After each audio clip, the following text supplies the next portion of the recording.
Hello friends, मैं हूं काव्या और ये है बहुत ही ब्यूटीफुल बर्ड हाउस जिसमें एक ब्यूटीफुल स्पैरो कपल ने अपना नेस्ट बना लिया है।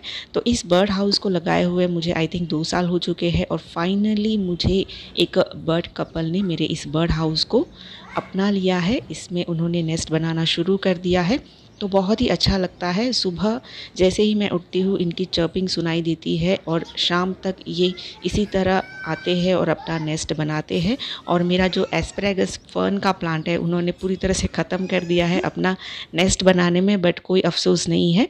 ब्यूटीफुल कपल को देख के बहुत ही खुशी महसूस होती है।